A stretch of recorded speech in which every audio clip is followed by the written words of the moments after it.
Okay, so we are going to jump right in and I'm going to begin to show you how I created these beautiful tags.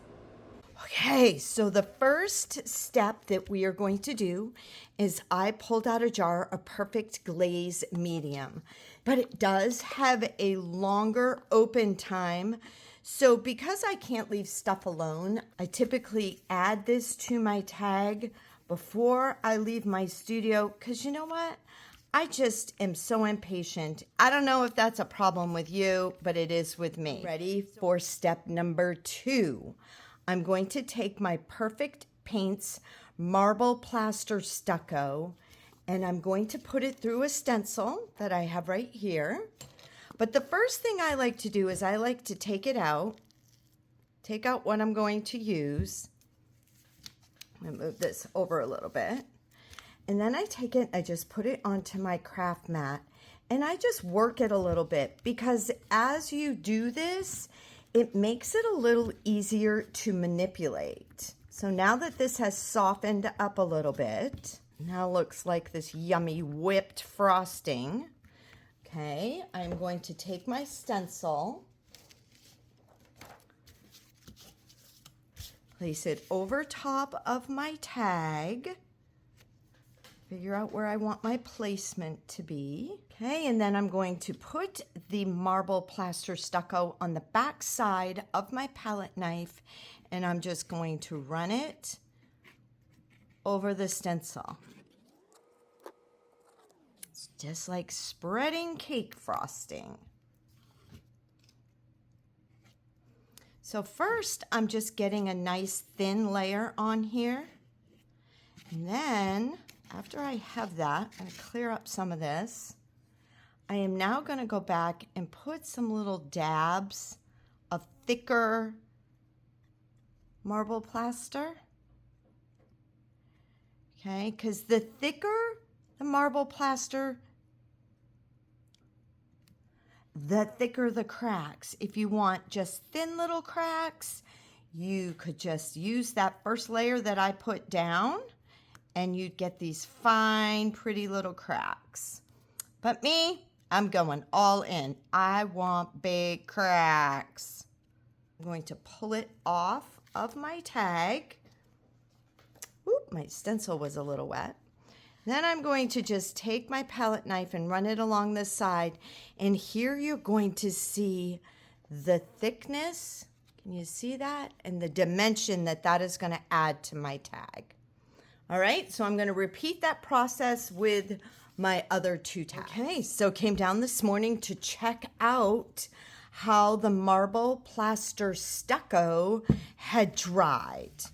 And oh, look at it. It's beautiful. Look at the cracks that naturally happen. I can't wait for the next step. All right, now I'll show you this one over here on the craft paper tag. Okay, so I wanted to try something out. And so I am putting another layer of the Perfect Glaze Medium over top of my stenciled the marble plaster stucco. And the reason I want to do this is because I want to see if I can get these flowers and leaves to stay a little whiter. So here it is where I just painted on bohemian blue and spring green. So I did spring green first, wiped it off, bohemian blue, wiped it off. But I want to try to achieve some white on the marble plaster stucco. So I'm going to wait for this to dry and I'm going to do the same technique I did on this tag over here. So I did use my heat tool to dry the layer of Perfect Glaze Medium that I had on there. And you may be going, well, what'd you need to do that for? Well, the reason is because this marble plaster stucco is going to be a little bit more on the porous side. So it's not going to by itself resist the paints that I'm going to put on top of this. So let's see how this is going to work. So I'm going to take a little bit of the spring green And I am going to take a little bit of the Perfect Glaze Medium and I'm going to add the two together and I'm going to just put it over top. I'm going to cover everything. And if you'll notice that when you put this down, the colors kind of separate because Perfect paints are made up of pigments and mica. Paper towel, spritz it with some water to help take some of that paint off of there. And then I'm going to start wiping it back. Oh, look. Okay. Are you ready for the next layer? Okay, so this is all on here. It's all nice and dry. I've got a little bit of the Bohemian Blue over here on my craft mat, and I'm going to mix it with a little bit of the glaze.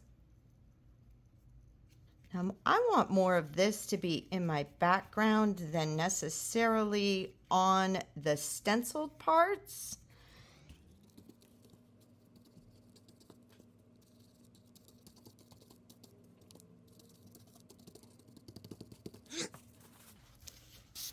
Spritz my paper towel with a little bit of water so I can start to pull some of this off of there.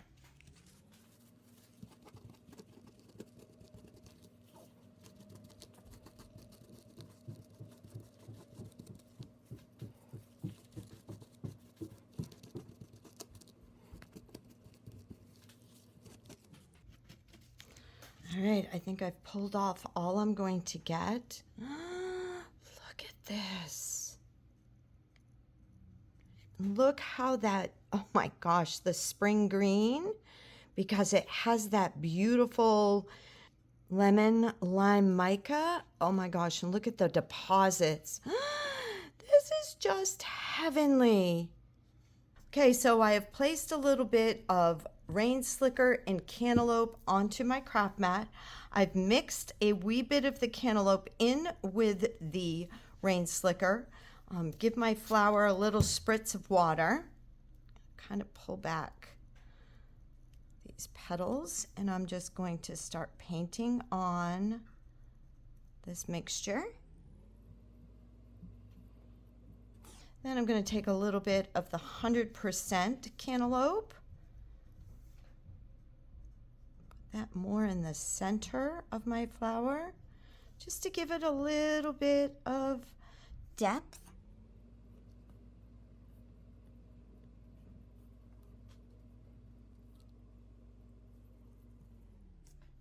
Use a little bit of 100% of the rain slicker in the center, just to make it pop a little bit. Then I have a couple more little petaloo flowers that I'm going to give a good spritz of water. And I'm going to paint those with more of the 100% cantaloupe. Now just, there we go.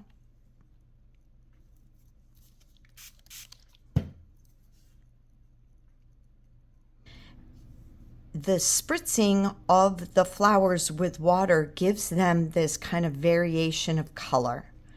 And it's absolutely just gorgeous, so that none of them look exactly alike, and they're all going to be a part of the cluster on the card, on the tag.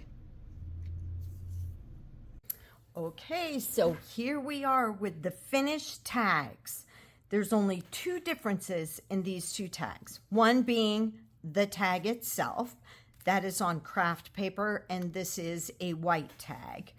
And the other one is this got 2 layers of Perfect Glaze Medium, and this one only got 1. If you remember, I put it on the background, then went in and added everything. Did that same technique here, except for gave this one an additional layer of Perfect Glaze Medium after I applied my all-time favorite. Where is it? Oh my gosh. Okay. Marble Plaster Stucco. This is the Marble Plaster Stucco as is. This is Marble Plastic Stucco with an additional layer of Perfect Glaze Medium. All right, which one do you like better? A or B? All righty, I'd love to hear your answer in the comments. Have a great day and stay creative. Bye.